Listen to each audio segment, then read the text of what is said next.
आज हम पढ़ेंगे evolution from prokaryotes to eukaryotes के बारे में। और अगर हम सबसे पहले ये बात करें कि प्रोकैरियोट्स क्या है और यूकैरियोट्स क्या है, तो उसमें हम देखते हैं कि जो सिंपल यूनिसेलुलर ऑर्गेनिजम्स हैं वो क्या है, वो यूकैरियोट्स। और अगर यूकैरियोट्स की बात की जाए उसमें हम देखते हैं कि मेम्ब्रेन बॉन्डेड ऑर्गेनेलीज प्रेजेंट नहीं होती। जैसे कि यहाँ पर हम अपनी डायग्राम में देख रहे हैं कि ये वाला जो सेल है वो प्रोकैरियोटिक सेल है, और यहाँ पर जो एनिमल सेल दिखाया हुआ है ये एक यूकैरियोटिक सेल है। अब अगर हम देखें तो हम देख रहे हैं कि जो प्रोकैरियोटिक सेल है, अगर उसकी बात की जाए तो उसमें एक आउटर कैप्सूल प्रेजेंट है, साथ में उसके सेल वॉल है, उसके बाद हम देख रहे हैं साइटोप्लाज्मिक मेम्ब्रेन है, और उसके बाद हम देख रहे हैं यहाँ पर जो फ्लूइड की तरह का मटेरियल प्रेजेंट है साइटोप्लाज्म, और जो इसका जेनेटिक मटेरियल मतलब ये कि जो विरासती मवाद है वो किस तरह से वो न्यूक्लियोइड की फॉर्म में, ये जो हमें थ्रेड की तरह का स्ट्रक्चर नजर आ रहा है ये फ्लैजेला, और यहाँ पर हम देख रहे हैं कि ये छोटे छोटे से ये जो स्ट्रक्चर्स नजर आ रहे हैं ये क्या है, पिलाए। इसके अलावा हम देख रहे हैं कि इसके अंदर जो डॉट्स सी नजर आ रही है क्या है, राइबोसोम्स। और अगर इसकी बात की जाए कि सेल के अंदर जो प्रेजेंट होते हैं फर्दर उनको ऑर्गेनेलीज कहा जाता है। जैसे राइबोसोम्स की बात की जाए तो ये एक ऑर्गेनेली है, मतलब सेल के अंदर एक और डिफरेंट स्ट्रक्चर प्रेजेंट है। लेकिन अगर हम प्रोकैरियोट्स की बात करें तो इसमें हम देखते हैं कि ज्यादा कॉम्प्लेक्स या फिर हम कह रहे हैं कि जो मेम्ब्रेन बॉन्डेड ऑर्गेनेलीज हैं वो प्रेजेंट नहीं है।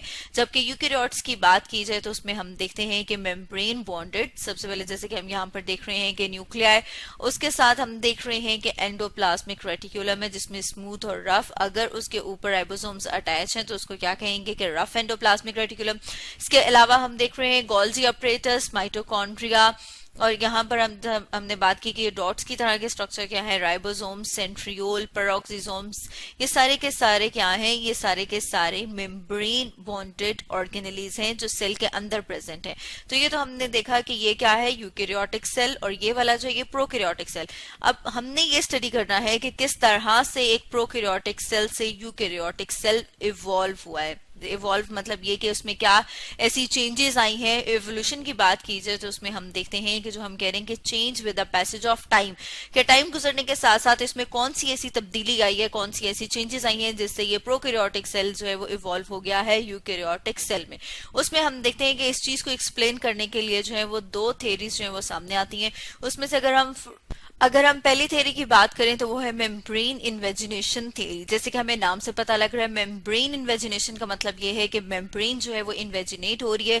जैसे यहाँ पर हम अपने डायग्राम में देख रहे हैं कि ये इस तरह से जो इसकी मूवमेंट है इसको क्या कहेंगे कि इन्वेजिनेशन। और जब मेम्ब्रेन जो है वो इन्वेजिनेट हुई तो अकॉर्डिंग टू साइंटिस्ट वो जो मेम्ब्रेन थी वो क्या हुई, वो वहीं पे प्रेजेंट रही और वो डिसॉल्व नहीं हुई। और फिर फर्दर क्या कि उसके अराउंड जो है वो एक और मेम्ब्रेन जो है वो हम देख रहे हैं कि क्रिएट हुई, जैसे यहाँ पर हम डायग्राम में देख रहे हैं।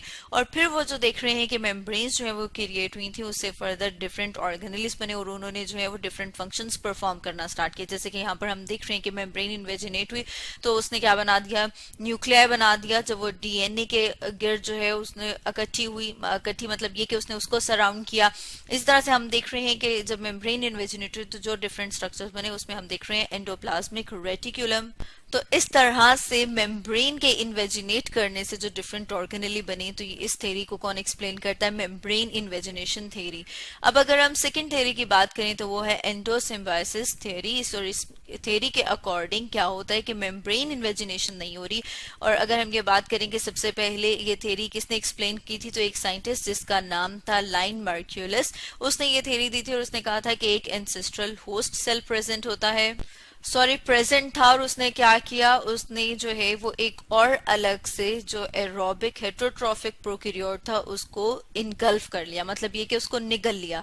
इनगल्फ करने के बाद उसने उसको डाइजेस्ट नहीं किया बल्कि वो एज इट इज उसमें प्रेजेंट रहा और उसने उसकी ऑर्गेनेली की तरह बिहेव करना शुरू किया। अब जैसे कि हम देख रहे हैं कि फर्दर वो क्योंकि एरोबिक हम कह रहे हैं कि हेटरोट्रॉफिक प्रोकैरियोट था, तो उसने क्या किया, उसने वहां पर भी सेल के अंदर भी वही अपना फंक्शन परफॉर्म किया, सेलुलर रेस्पिरेशन की, और उस ऑर्गेनेली को क्या कहा जाता है, माइटोकॉन्ड्रिया। इसी तरह से देखा गया कि अकॉर्डिंग टू साइंटिस्ट जो एंसेस्ट्रल फोटोसिंथेटिक प्रोकैरियोट था वो जब उसको इनगल्फ किया तो उसने वहां पर जाके भी वही फंक्शन परफॉर्म किया सेल के अंदर, और उसको क्या कहा गया, क्लोरोप्लास्ट। जैसे कि हम जानते हैं कि क्लोरोप्लास्ट क्या करता है, वो सनलाइट को यूज करता है और उसको यूज करते हुए फोटोसिंथेसिस के प्रोसेस के जरिए से फूड को प्रोड्यूस करता है।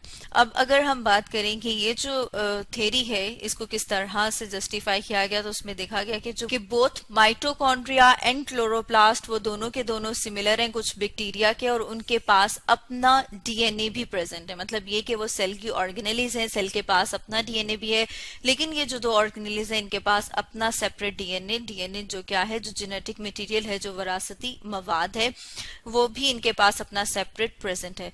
तो स्टूडेंट्स आज हमने स्टडी किया evolution from prokaryotes to eukaryotes के बारे में।